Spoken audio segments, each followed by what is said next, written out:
አቶ ደረጀ የሰሙትን ማመን አቅቷቸዋል። በጭራሽ አይሆንም እንዴ ማንም ብለው አወጣተው ምን እንዳለች ጆሮአቸው እያስተጋባ መስሏቸው ከእንደገና እስኪ ንገሪ ምንድነው የምትዩ ሰላም ብለው እንደገና እንድትነግሯት ጠየቋት። ሰላምም ያለምንም ማመንታት ከዚህ በኋላ ለመውለድ ወደ ሐኪም ቤት ገብቼ ሆስፒታል ገብቼ በምጥ ላይ ያለሁ አባቱ ማን ነው እያሉ ከሚያጨናንቁኝ አሁን ልንገራቸው ብላ ነው መሰለኝ ምንም ሳታስቀር ለአቶ ደረጀ ነገረቻቸው። በቃ በቃ ያንተ ልጅ ነው የዲያጣ ወንድም ነው ብትላቸውም አላመኑም ነበር። አቶ ደረጀ ግን በኋላ ዲያጣ ትሙት ወንድሟ ነው ብላ ስትነግራቸው ማመን አቃታቸውና ለቅሷቸውን ለቀቁት። ምን ነው ለቅሷቸውን አይልቀቁት? ወይዘሮ ማርታ ይሄንን ጉር ቢያውቁ ምን ሊሆኑ እንደሚችሉ እያሰቡ ከመኪናው ወርደው ለቅሷቸውን ለቀቁት። ተቆጩ። የኢትዮጵያ ወንዶች እንዲያቶ ደረጀ ቢሆኑ ለሚስቶቻቸውና ለቤታቸው ቢጠነቀቁና በስህተት እንኳ ከሌላ ጋር ግንኙነት አድርገው ቢረገዝና ቢወልዱ እንኳ ምንም ጣጣ የማይሰጣቸው በሞላበት ወንዶች ዓለም አቶ ደረጀ ግን ከሚስቴ ውጭ በቃ መጥፎ ሰው ነኝ፣ ማርቲን የምታክል ደግ ሰው ሰጥቶኝ እኔ ግን ከሌላ ካንዲሉ 2 ልጅ ሊኖረኝ ነው ማለት ነው ብለው በቃ ስቅስቅ ብለው አለቀሱ። ተቆጩ። ጸጸት ውስጥ ገቡ። ሰላም ሁኔታቸውን ስታያቸው አንዳንዴ ባልነገርኩት ብላ ታስባለች። ግን ደግሞ ግዴታ መናገር አለብኝ። ምጥ ላይ ያሉ እኮ ሁላቸውም አፍጥጠው የሚጠብቁት ምን እንደሆነ አባቱን እስከምነግራቸው ነው። ቢያንስ አቶ ደረጀ ጋሽ ካወቀ እኮ ዝም ሊሉኝ ነው። ከዛ ላይ አክስቴ ጋር ሄጄ ይታረሳለሁ ብላ ነው። ግራ ገብቷታል። ሄዳ አይዞህ ብላ ታጽናናው። አይመታት ነገር ነፍሰ ጡር ናት። ለነፍሰ ጡር ላይ እንዴት እጃቸውን ያነሳሉ እንጂ ቢላትና ጉሮሮዋን ቢያንቃት ጥሩ ማን ነው ይመኛል ማለት። እንግዲህ ወይዘሮ ማርታ በጣም ደግና የዋህ ተንከባካቢ፣ በተለይ ሰላምን አርግዛ እንኳ ሰራተኛ ይምጣ ሌላ ሰራተኛ እናምጣ እያለች ስትንከባከባት ነፍሰ ጥሩ እንዴት ነው። በቀደም ደግሞ እንግዲህ 9ኛዋ ወር ገብቶ ስለነበር እንዴት 9ኛው ወር ውስጥ ሲገባ የሚከበረውን እንኳ ሳይቀር እንደ በባህላዊ እንደ ሀገራችን ምንም ሳይከፋትና ሳይደብራት ብላ ምንም ሳታስቀር አክብራላታለች። እንደዛ ያን ሁሉ እያደረገችላት ግን ሰው ደፋር ነው። አይኗን ባይኗ እያየች አብራ እየበላች እየጠጣች በአንድ ቤት ውስጥ ኑሮዋን ቀጥላለች። እና ግራ ገብቷቸዋል። እንደ እብድም ሰራቸው። አቶ ደረጀ ምን ላድርግ? እንዴት እንደዚህ ሊሆን ይችላል? እኔ ለማረባ ሰው ነኝ፣ ለማርቲ የሚገባ ሰው አይደለሁም። ይሄን ጉድ ማርቲ ብታውቅ ኖሮ ምን ልትል ነው? እንዴት ልትሆን ነው? እንዴት ልትሰባበር ነው? እያሉ ማልቀሳቸውን ቀጠሉ። አይሁን የለም በመቆየት ወደ ቤታቸው ግዴታ መሄድ ስላለባቸው ወደ ቤታቸው ሄዱ። ሰላምንም እንግዲህ ከዚህ በኋላ እንዴት ማርቲ ጋር ቤት ጋር ትቀመጫለች ብለዋት ነው መሰል ወደ አክስቷ ጋር ሄዳ ለመውለድ እንግዲህ በፊትም ተስማምታ ስለነበረ ሻንጣዋን እያዘጋጀች እያለ መጡባት። በቃ ቶሎ ብለሽ እኔ እኮ የሚገርመኝ ነገር እንዴት ብለሽ ነው የማርቲን አይን ይህን ያክል ጊዜ ይህን ያክል አመት ከእሷ ባላርግዘሽ አይኗን ልታይ የቻልሽው? አብራሽ እየበላሽ እየጠጣሽ ደግት ደግናቱና እየተንከባከበችሽ እንዴት አስቻለሽ? እያሉ ወቀሷት። ቤት ውስጥ ሲገቡ እንደ እብድ ሰራቸው። ምኝታ ክላሳቸው ባለቤታቸውና ልጃቸው አቢ ከሳሎን ጋር በኮምፒውተር በኦንላይን የሚሰራ ስራ ነው መሰለኝ እየሰሩ እያወሩ ያለ መቼም አቢ ይቺን በቃ ተወጣች ዲያጣም ከወጣች እኔ እኮ ናታ በደንብ ነው የሚያፈቅረኝ። ግን ምን ዋጋ አለው? ይቺ ሰላም ተብዬዋ ወደ ናታ ወደ ዲያጣ እየገፋፋችሁ ዲያጣን ነው አሁን ላይ የሚወደው። ግን ሁለታቸውም ጥርግ ብለው ከወጡልኝ በቃ ናታ በጄ ይገባል፣ በጣም ነው የሚወደኝ እያለች እንደ ቀድሞ ማላዘን ጀመረች። እናቷ ማርታ እስኪ ዝም በይ፣ ነገሮች ሲጠሙብሽ የራስሽን ችግር ወደ ሌላ ሰው አትበይ፣ አታላኪ፣ ዝም ብለሽ በራስሽ ተማመኒ እያሉ እየመከሯት አቶ ደረጀ ወደ ቤት መጥተው እብድ ሆነዋል። እንደዛ ግንባሯን ስመው እንዲነሽ ብለው ስለ ስራ ጠይቀው ወደ መኝታ ክላሳቸው የሚገቡ ሰውዬ ዛሬ የቤቱን ደረጃ እንኳን እንዴት እንደወጡ አያውቁትም። ገስግሰው ወደ መኝታ ክላስ ገብተው ይወራጫሉ። ወይዘሮ ማርታ ሆኖ ነው ባለቤቴ በጭራሽ እንደዚህ ሲሆን አይቼው አላቅም ብለው ተከትለው ወደ መኝታ ቤት ገቡ። አቢም አብራቸው ገባች። አፌቱ ላይ ይታይ ነበር አቶ ደረጀ ንዴቱ፣ ቁጭቱ፣ የሰራው ስራ ምን ማድረግ እንዳለበት ግራ ስለገባው እንደ እብድ ያደረገው ምንም ሳያወራቸው ከመኝታ ክላሱ እየተንደረደረ ወርዶ ወደ ግቢ አንዴ መኪና ላስነሳ ወይስ በግሬ ልሄድ ብለው ወደ እየተወናጨፉ እንደ እብድ እየየ ወየው እያሉ አስባልቱን ነኩት። ወይዘሮ ማርታ በባላቸው ሁኔታ እንደዚህ ደንግጠው ምን ሆነብኝ ደረጀ እንደዚህ ሲሆን አይቼው አላቅም የሆነ ነገር ሆኖብኛል ብለው ተኋላቸው ተከተሏቸው። ደረጀ እያሉ እየተጣሩ ተከተሉት። አቶ ደረጀ ግን አይናገር አይጋገር። ቀናቶች አለፉ። ሌሊትም እንቅልፍ አይተኛም።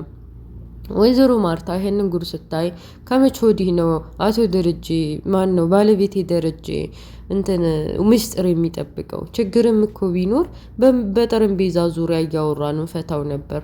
ከአንድ ሁለት ልጅ ወለድ ብዙ ነገሮችን አሳለፍን። እዚህ ደረጃ ስንደርስ ለሴኮንድ አንድም ነገር ተደባብቀን አናቅም። ግን ምን ተፈጥሮ ነው ዛሬ እንደዚህ ከባድ ነገር በቅንጭላቱ ተሸክሞ ሊደብቀኝ ቻለው? የሆነ ምንድነው ብላ ባሌማ የሆነ ነገር ብላ ከደግነቷና ከጥሩነቷ የተነሳ የባሌን ችግር ካልተጋራሁኝ ሚስቴ ምኑ ላይ ነው ብላ እያለቀሰች ራሷን እየወቀሰች ነው። ሆኖም ጉዱን ብታቅ ኖሮ ወይዘሮ ማርታ እንኳን ልታዘን ቀርቶ አይደለም ምን ልትሆን እንደምትችል ፈጣሪ ይወቀው። በቃ ሌሊቱ ይነጋል ይመሻል። ደረጀ ንገረኝ እባክህን የሆንከውን እያለች ብታባብለውም አቶ ደረጀ ግን አይኗን በአይኗ ማየት አቅቷቸው ዘወር ብለው በቃ አርፈሽ ተኝ ግድ የለም ምንም ችግር የለም ከማለት ውጭ ምንም ሊነግሯት አልቻሉም።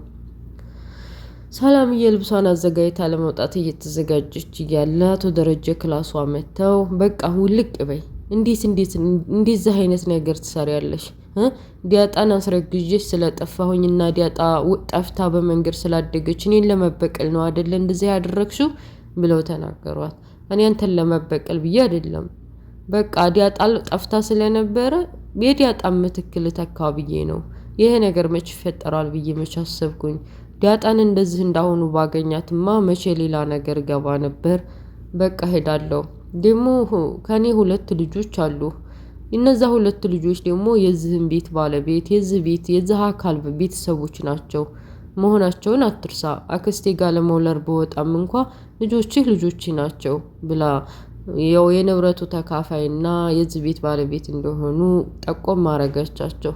እኔ አሁን ስለ ንብረት በዚህ ጭንቀት የማስብ ይመስልሻል? ስንት ጭንቀት አለብኝ።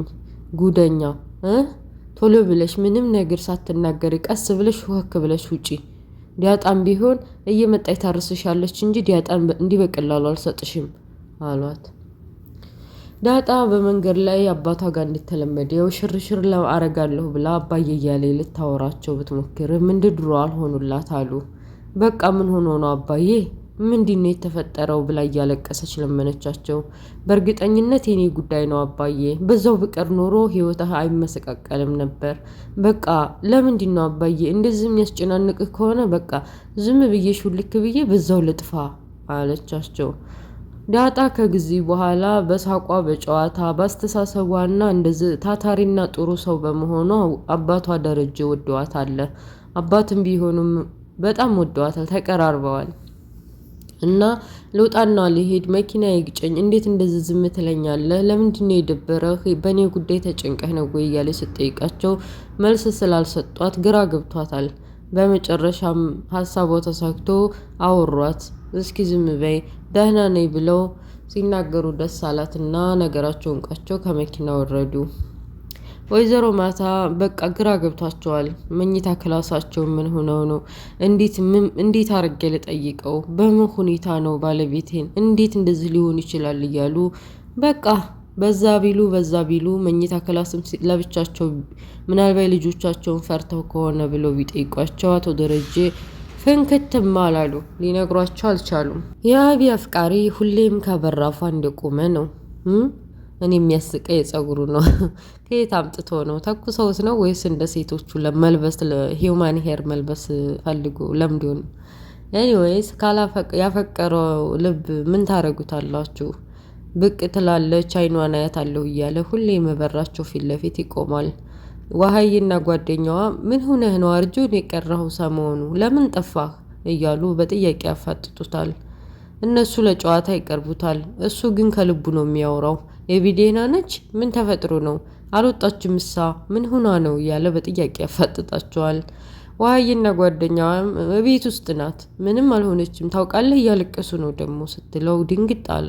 ምን ሆነችብኝ? ምንም በቃ ቤተሰቡ ሁሉ እያለቀሰ ነው። ወይኔ ጉዴ የሆነ ነገር ሆነችብኝ እንዴ እያለ ድንግጥ አለ። ኤቢ የጥፍር ቁራጭ እንኳን አታስብለትም።